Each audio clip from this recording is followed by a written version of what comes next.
1,400 Australian dollars, about 920 US, is what one full month of easy coastal living cost me here in Port Macquarie.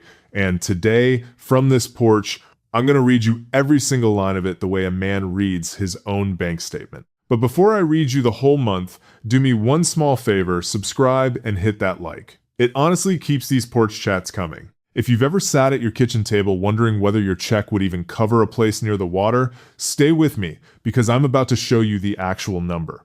It's 7 in the morning here. My coffee's already going cold on the porch rail, the way it does when I get to talking. Out front, the cockatoos are screeching in the Norfolk pines like somebody wound them up too tight every dawn. Same glorious racket, and I wouldn't trade it for the world. 2 streets down, quiet and slow, the Hastings River is going about its morning. A couple of little boats. A fellow walking his dog along the bank. This is Port Macquarie on the New South Wales coast, halfway up between Sydney and Brisbane, and this is where I read you my whole month. Now, let me be honest with you about what I expected before I ever got on that plane. I figured a pretty town on the water would eat my social security check alive. That's the story we tell ourselves back home, isn't it? Coast means expensive.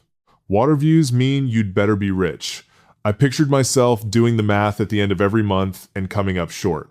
I braced for it. I really did. Here's how I'm going to do this, and I want you to hold me to it. No rounding, no hand waving, none of that, couple $100 here or there. Every single line gets a real number in Australian dollars, and I'll tell you what that comes to in US dollars right alongside it. And the big ones, the ones that used to keep me up at night back in the States, I'm holding them straight up against what that very same thing cost me back home. 8 lines, 1 month. $1,400. Let's see if it really adds up.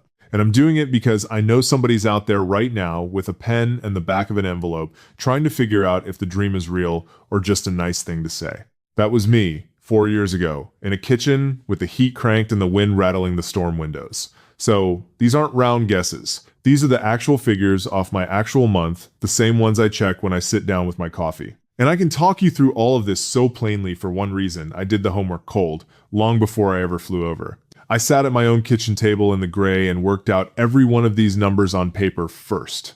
The rent, the power, the health cover, all of it. So when I landed, nothing surprised me. And I'll tell you exactly where I got those answers, because I know what it saves you. When I was sorting all this out, I leaned on the one-way guide, the practical ebook from the One Way Club. It answered every question I had about making the move and getting my money sorted before I ever arrived, instead of me scrambling for advice from the wrong places and half-right posts online. If you want the same straight answers I had in my hands, scan the code on your screen or the links down in the description. There are already thousands of folks in that club. All right, back to the page. And there's no better place to start than the biggest line on it, the one everybody worries about first: rent. Go ahead and guess what you think rent on the water costs out here. A real place, near the river, in a town people actually want to live in. Hold that number in your head. Got it? Now let me tell you the real one. My little place sits 2 streets back from the Hastings River. Single story, nothing fancy, a patch of grass out back, and the old ute parked in the driveway. 650 Australian dollars a month. That's it. About 430 US, near enough. The landlord's a steady fella named Trevor, big gray mustache, and when I signed, he just shook my hand and said, "That's your price, and it won't go jumping around on you." Now let that land against what I was paying back home. A 2-bedroom in the States ran me $1,700 a month. $1,700, and that was before a single light switch got flicked. And then there was Michigan. You folks who've done a northern winter know exactly what I mean. Some of those gray months, just heating that house, just keeping the cold on the other side of the wall, cost me more than my whole month cost me here now. The furnace ran and ran. The bill came, I paid it, and I did it all over again the next month. That heating bill is the ghost I left behind, and I don't miss it one bit. So sit with that a second. I'm living on the water, near a river, with those cockatoos for an alarm clock every morning for less than half of what I paid just to stay warm in the gray. If that gap just made you sit up a little straighter, you're exactly who I made this for. So that's the biggest line handled, $650 a month for my place near the river. But that leaves $750 of the month still unaccounted for. And there are 7 more lines on this page. Power, water, internet, the groceries, getting around town, and the 2 that keep every newcomer up at night. Let me open the next one. So power.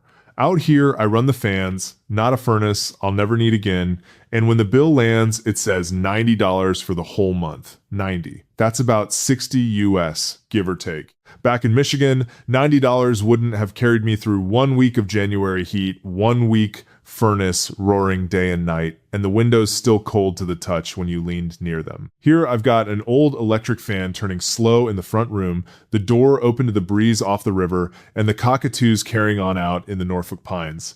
That's my whole cooling bill, $90. I read it off the statement that first month and then read it again, just to be sure I hadn't dropped a zero somewhere. Next line down the page, water, $40 for the month. And there's not much story in $40. Honestly, that's the beauty of it. I keep a little patch of lawn out back, nothing fancy, just enough green to sit my chair on of an evening, and I give it a drink most mornings. $40 covers that. Covers the showers, covers the dishes, covers the lot. You could spend more than that on a couple of fancy coffees back home and have nothing to show for it. Then the internet. $60 a month, and it's quick. Quick enough that when my daughter props her phone up on the kitchen counter in Ohio and the grandkids come crowding into the frame, the picture doesn't freeze, doesn't stutter, doesn't turn my grandson's face into a puddle of squares halfway through him telling me about his soccer game. $60 to sit on my porch on the other side of the world and watch that boy lose a tooth in real time. I'd have paid triple and called it cheap. All right, here's the number most folks brace for the hardest. Groceries. Go ahead and picture your own monthly food bill right now, the real one, the one that makes you wince at the register, then hold it next to mine. $320 for the month. That's roughly 210 US. And it feeds one man well with a bit left over for the treats. Now, a good chunk of that comes from one place. Sunday mornings down by the town green, there's a little market that sets up under the trees, and I've got my regular stop. Dot's Fruit Stall. The one with the faded green umbrella that's seen a few too many summers. Dot's a tiny woman, sharp as a tack, been selling there longer than anyone can remember. First month, I was fumbling over the apples, trying to do the sums in my head, and she leans over and says, "Take the mangoes, love. They're cheaper than the apples this week." And she was right. They usually are. That's the kind of tip you don't get off a screen. You get it from a woman who stood behind that same green umbrella for 30 years and just likes to see a newcomer eat well. I'll tell you plainly what struck me. Back in Ohio, I'd push a trolley around the store and watch the total climb, and I'd get home with 2 bags and a receipt as long as my arm. Here I fill that same trolley, the fish, the greens, Dot's mangoes, a nice bit of lamb for the weekend, and the fish is fresher, pulled out of the water down the coast a day or two before, and the bill at the end of it is smaller, not by a little. Enough that I stopped bracing at the register. That's the honest comparison. Same man, same trolley, smaller number, better food. And if you're the kind of person who already keeps a running total in your head, you're doing it right. Keep it running. We're 2 lines from the finish. Next one's easy. Getting around town. $70 a month, and nearly all of that is the odd tank of fuel for the old ute sitting in my driveway. She's not much to look at, a bit of rust around the wheel arches, but she starts every time, and that's all I ask of her. Truth is, I don't drive her much. Port Macquarie is the kind of town where you walk. The bakery, the post office, the river path, the beach, all of it's a stroll away, and the walk does these old knees more good than any doctor could. So the ute mostly waits in the shade, and I fill her when she's thirsty, and $70 covers a month of that with room to spare. Back home, the same 70 would have been gone in a single trip to the gas station and half the errands still undone. So let me lay it back out the way I'd read it off my own statement. Rent, $650, power, $90, water, $40, internet, $60. Groceries, $320. Getting around, $70. 6 lines down, all of them on the table, every one of them smaller than I feared and smaller than they'd have been in the States. If you've been running your total alongside me, you're a good way there already. Which leaves 2 lines. Only 2. And these next 2 are the ones people write to me about most. I get the messages, I read every one, and it's nearly always these same 2 things, keeping folks up at the kitchen table. So that's rent, power, water, internet, the groceries, and getting around town, all of it out where you can see it. Which leaves the 2 lines every single newcomer worries about before they ever get on the plane. What happens when your health gives you a scare out here, and whether a man on a fixed income is ever allowed to treat himself. Those 2 lines are next, and they're the ones that turn the whole page. The two lines every single newcomer lies awake over: health and whether a man on a fixed income is ever really allowed to treat himself. Let me take health first, because if I'm honest, that's the one that scared me most before I ever got on the plane. The fear. Back home, one bad afternoon on a hospital gurney can swallow a whole year of careful saving and then some. I'd watched it happen to good friends. Fellows who'd done everything right, saved their whole lives, and then one ambulance ride put a crack in the nest egg they never quite patched. That worry sat on my chest for a good while before I came over.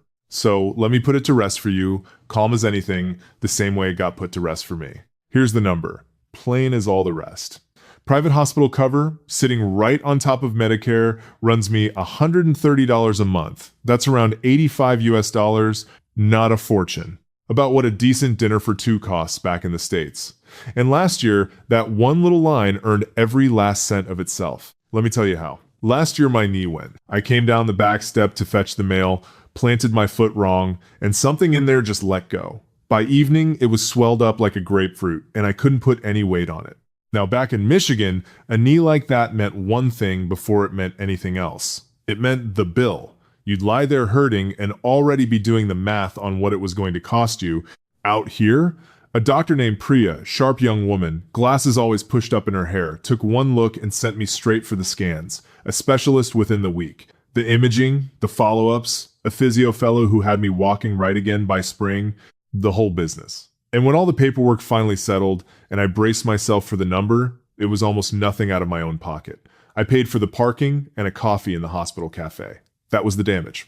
That very same knee back home would have handed me a bill that stole the breath clean out of me. So that's what the $130 a month really buys. It doesn't buy a piece of paper you file away in a drawer. It buys the thing money's actually for at my age. It buys sleep.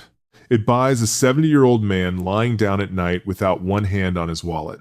And that clears the page down to the very last line. My favorite one to read out loud. Because after all the rent and the power and the careful grocery math, this is the line that says a careful life out here is still a good one. Every Friday, I let myself one treat. Just the one. $40, call it 26 US for a counter meal and a cold beer down at the surf club, the one built right up on the dunes with the whole Pacific out the window. And Friday, well, Friday's the night they run the meat tray raffle. You'd have to see it to believe how much fun grown adults have over a tray of chops. The whole club packed shoulder to shoulder, raffle tickets curling in everybody's fist, a big fellow they all call Macca up front, calling the numbers into a crackly microphone. The sun's dropping into the Hastings River behind him, turning the whole room gold. And when some retired school teacher 2 tables over wins the tray of lamb and sausages, the place erupts like she's won the lottery. $40. And I'm right in the middle of all of it. A beer sweating in my hand, belonging. That's the part nobody warns you about, and it's the good part. Living careful out here does not mean going without. I eat a proper meal out. I have my beer. I've got my Friday night and my whole town around me. On a fixed income, under this sun. All right. Now grab that pen, if you've got one anywhere nearby. Go on. I'll wait. Because I'm going to add every single line back up out loud now. And I want you adding right along with me. This is the whole month, the way a man reads his own bank statement, top to bottom.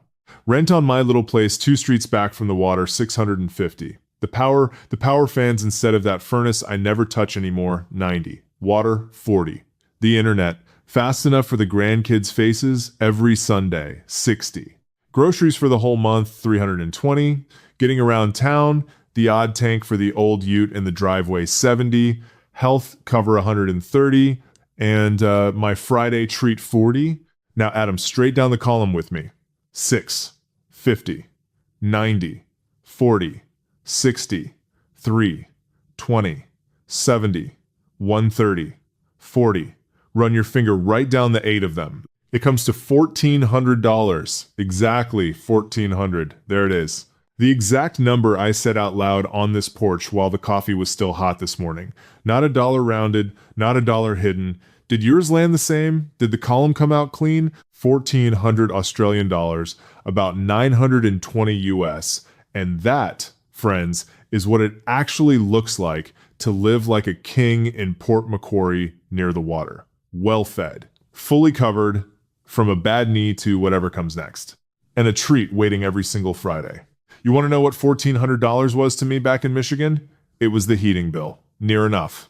Just to keep one house warm through those long gray months, I'd hand over about that same $1,400, and all it ever bought me was a furnace roaring down in the basement and a window full of snow. Here, that identical money buys me the entire month. Rent, power, food, my health, my Friday beer, the lot, and the sun over all of it doesn't cost a thing. The cockatoos are up in the Norfolk pines out front right now, same as they were screeching me awake at dawn when I first sat down with this coffee. They carry on every morning like they own the street, and it costs me exactly nothing to sit here and listen to them. So here's where I hand the whole thing over to you. This is the arithmetic. 8 honest lines, no rounding, adding clean to 1,400. So run your own check against this whatever comes in each month. Your Social Security, a small pension, whatever it is you've got, hold it right up against these 8 numbers. What would you actually need? Sit with that number tonight. My honest guess is you're closer than you've let yourself believe. Under the wide Australian sun, this isn't a dream you watch other folks live from some cold kitchen back home. It's arithmetic. It adds up. It's within reach. So don't set that pen down just yet. Do the sum for yourself. This quiet stretch of coast has been waiting on you a good deal longer than you think.